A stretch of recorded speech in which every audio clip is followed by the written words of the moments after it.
So the annual electrical safety inspection does a couple things for us. One, it establishes that we have a good gauge of their home's electrical system so that as we work with them long term, we can say, well, we're already intimately familiar with your home.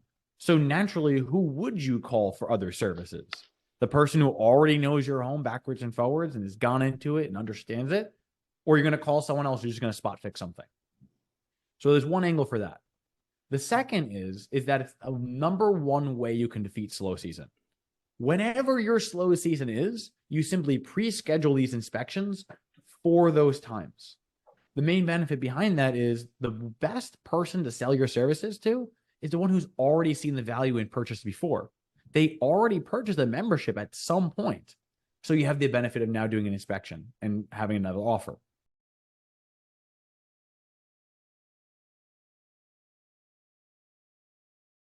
Hello, and welcome back to yet another episode of Electripreneur Secrets, the Electricians podcast. I am your host, Clay Newmeyer. With me, as always, my esteemed co-host, Joseph, the robot, the wizard of options, Lou Canny. Here's with us. Hey, listen, guys, we are just a couple of master electricians with business addictions here and ready to serve. Serve who? Serve you. If you're in the service electrical game, serving homeowners at your peak level. And we're here to help you simplify your pricing, master your sales, and absolutely deliver premium level electrical home service. Joe, how you doing today, brother? Man, I am feeling really, really great. I've been so dialing into the inspection process and digging into it. Like I've been in absolute flow state all week. It's been wonderful. Awesome, man. I'm super pumped for this. As you know, I am in Mexico currently. We are not going live with this one, but it is a new weekly episode, and I'm so happy to be here with you and diving into this because I know you've been, as you said, excited about this inspection process and following last week's action post where we gave away our club membership outline, which helps Mhm. electripreneurs not only simplify this club membership thing, we've talked about that a couple of times, get away from the passive income, get away from all these crazy ideas about different tiers and levels, and just serve at the highest level. Our club membership helps them do that, but it definitely includes an annual inspection. Can we just touch on Mhm. why that's important to have in there in the first place? So the annual electrical safety inspection does a couple things for us. One, it establishes that we have a good gauge of their home's electrical system so that as we work with them long term, we can say, well, we're already intimately familiar with your home. So naturally, who would you call for other services? The person who already knows your home backwards and forwards and has gone into it and understands it? Or you're going to call someone else who's just going to spot fix something. So there's one angle for that. The second is that it's a number one way you can defeat slow season. Whenever your slow season is, you simply pre-schedule these inspections for those times. The main benefit behind that is the best person to sell your services to is the one who's already seen the value and purchased before. They already purchased a membership at some point.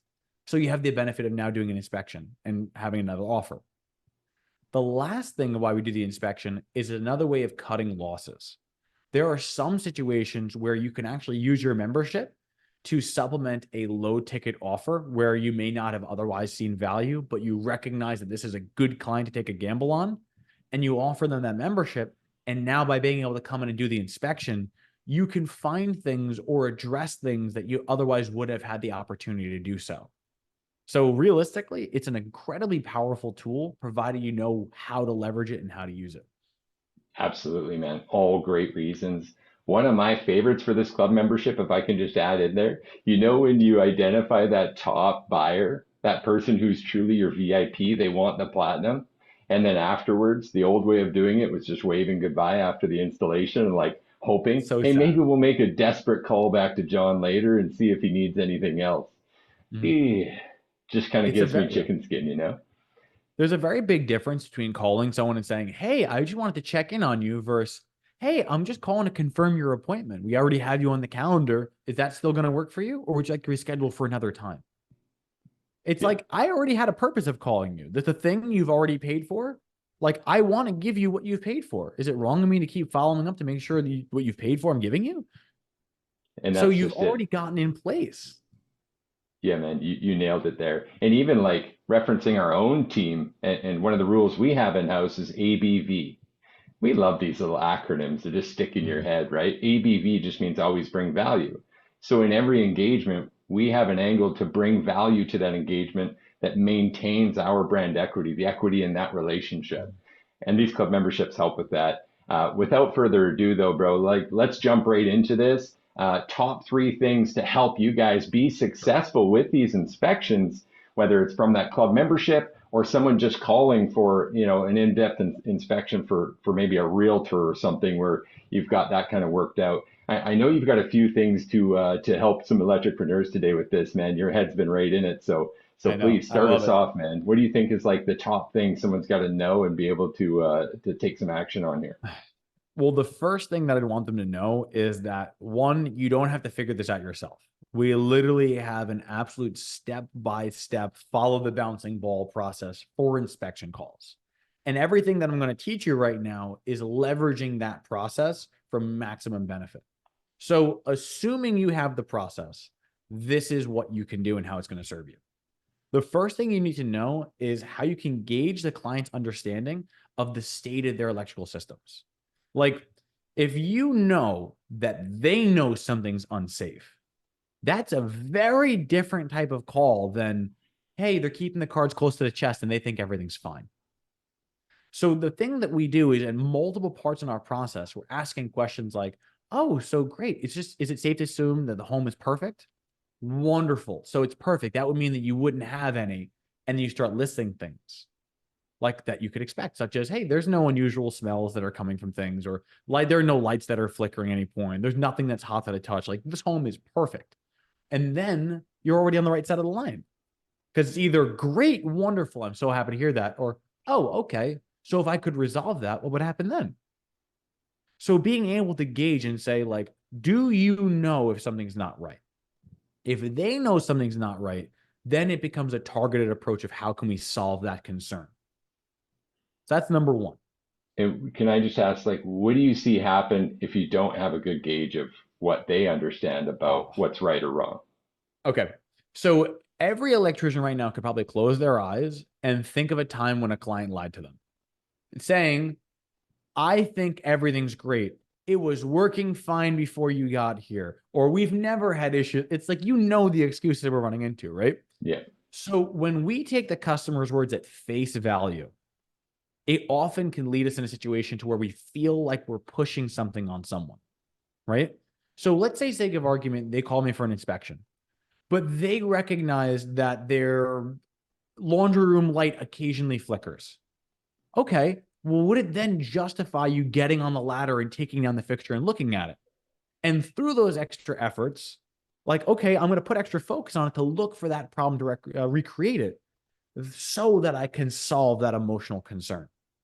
If I never knew that your thing was flickering, me digging that hard into it from the customer's perspective might seem less of a service and more of me just trying to find something to sell you. So if I know that we can be on the same page and the same team working on the same side of the line versus me just trying to come up with things to throw across on the list. That That makes sounds really sense? important. Oh yeah. Oh yeah, for sure. And I Okay. hear a bit of like Dr. House in there, right? Kind of like, okay, I get that there's kind of three sides to every story. There's my side, their side, and then kind of what's in the middle here. What's Mm-hmm. the understanding between us? Exactly. You got that down. So the second thing then is the understanding. Like we need to understand what they're trying to prevent by doing this inspection. So we employ something known as the law of motion, and we use that multiple times where we're asking clients while they're moving to get more truthful answers. And one of the things that we ask is, so what made you even decide to do this inspection in the first place? Or if it was from a first class membership, so what made you decide to invest in the service anyway? We want to ask it as casually as possible because I want to hear, well, this happened, or we don't want this, and these are key words because if I understand what you're trying to solve end game, all of my solutions can rally behind that. Such as, I mean, there's some extreme circumstances, such as like, well, my last house, I had a house fire in. Now, that's a very extreme and drastic situation. But assuming you heard that, would you now have the gauge or the understanding to be like, Okay, so we don't want this to ever experience that again. So would it be wrong of me to go the extra mile just to ensure that there's nothing else, like all your detectors are in place and all the anti-sparks are in place and we have all our safety systems and there's redundancies? Like, would it be wrong at the very least to invest in that and see if they have everything they need? At Not least at now I all. know what they're trying to solve, right? Absolutely. And that actually reminds me of Chris Voss, the book Never Split the Difference. He talks Mm-hmm. about a black swan and having that critical piece of information that really changes all negotiations and all proceedings forward. And Yeah. that is something like exactly true to form there with the black swan. Like knowing that they've felt those pains in the past is a critical piece of information that you would not want to miss in the rest of this endeavor. Mm-hmm. You're right. And the last thing then is understanding. This is going to be the most important one. So I'm going to highlight this, and everyone who's listening really focus on this one. All right. Understanding that this call is likely going to be a two-call close, but that you still need to present on the first one. And let me explain why that's so important. So, Clay, let's say that I come to your home and I'm doing an inspection, right? You don't expect anything's wrong. Like in your mind, everything is good in this home. This is just a general inspection I'm doing, right? Hmm. And then when I come upstairs from the panel and you say, "So how's it looking?" And I don't tell you the answer, but I say that I need to meet with you and your spouse. Isn't that like a little questionable? Like what are you feeling in that moment? Yeah, a little scared to be honest. Like, what's going on? What are you holding? Why are you holding the cards? Exactly. Because the thing is, the natural question that customers are going to ask is, well, can you tell me what's going on? Is it serious? Is it unsafe? And that forces you into a presentation before you have all your cards in hand. So just by not offering it and trying to pull for a two-call close, you often end up in situations where the client's pushing you to make a presentation, and that pushed presentation often doesn't come out as successfully. So that's the first thing. The second is they weren't expecting something to be wrong. So as a result, you're presenting things that you found by doing a deep dive. Okay, maybe they thought they had a flickering light. They weren't expecting to find an extension cord buried in the wall that's feeding it from the last homeowner that was here. And now the $150 call became 15,000. I don't know. Like something could be drastic. We don't know. Yeah. But they're not mentally prepared for that. And you can't force that decision either. So we're going to introduce it to the person that's there. And then keep in mind that we're training for the email it over because they're likely going to be an overwhelm or confusion. So they're going to want you to email it. They're going to want to show this to someone. They're going to want to bring someone else involved. We see that coming. And as a result, we specifically trained for those responses and we know how to position it into a two-call close. And that's what's going to be so much more effective. I see the ball coming before it's even pitched, and I'm already ready for it so that it can come out very cool and casual, but also very pointed and focused. I feel like that's what a friend would do, Joe. You wouldn't rush that. You wouldn't rush that. Mm, Like it just comes back. I mean, you remind me so much of just the two call close mentality to begin with, right? The mm-hmm, reason so many aren't doing it in the first place is because they're just guarding their time.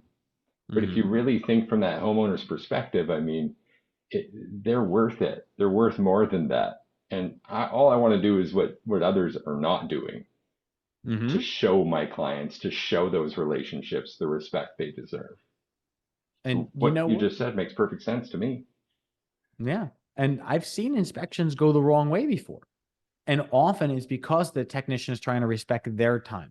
And I'm not judging you if you're in the van and you're like, well, I've got 7 inspection calls a day. How do I do that? The issue might be you have too many calls. We should be treating each call like they're a priority. And that also means that if I know that if I dropped big, important, unexpected information that costs a significant amount of money, very few people, A, have the assets to just drop and go, but two, have the mental bandwidth to just drop and go. Sometimes you need to let it sit and marinate, but being able to protect your time by saying, I'm going to schedule a time to come back so that instead of this being a wasted hour, this is an invested hour into this client. I'm investing my time into them and they'll return that investment with a successful purchase. Huge perspective change there, man. I can appreciate that. I can appreciate that for sure. I know there's a lot we could have uncovered on this subject. We discussed kind of, okay, what are we going to boil this down to for today's Yeah. episode? There's a ton of rules. I mean, not just on the people side, but even the technical side to really make the most of an inspection. Do you really feel though, can you just help us with this? Help us get some clarity. Do you really feel there's a ton of opportunities in these inspections? 100,000 billion%. I cannot underline, bold, italicize. Like, this is a huge endeavor because it showcases a couple things to your customer. Like, we can even look at it like emotional versus technical. Technical, think about the last home you were in that was perfect. Not just like bad. Which was the last one that was perfect?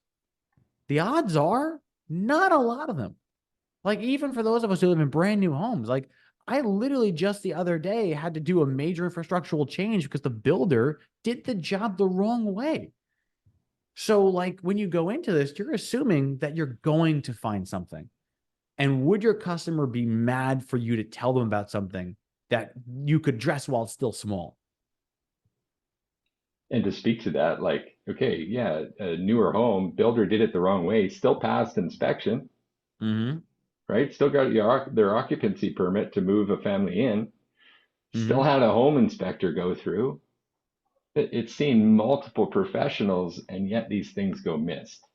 Exactly. So we Guaranteed do that's these. happening in almost every homeowner's home. There's something being missed. There's a lot of Yeah. pieces to this puzzle. So the thing is that from a technical perspective, every one of us can say there's things to find.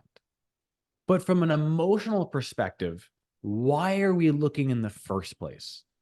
We're not looking to come up with big tickets, but we will produce big tickets by focusing on emotionally solving problems. If I can make your life better, if I can make you happier, if I can make you enjoy your home more, if I can get you more use out of it, if I can enhance the time you spend with your family through this service that I provide, I've made your life better, both electrically, technically, and in quality of life. So solve the emotional concerns, learn your client. And what you'll find is they'll keep coming back because you've done something that no one else has done. You've listened, you've actually listened. And through that listening, you were able to create real on code results. And that's why inspections are so important. They just keep giving and giving and giving. I love what you just said. Produce real on code results, but through solving the emotional needs of your customer and communicating those on code results in a way that's meaningful and powerful to them.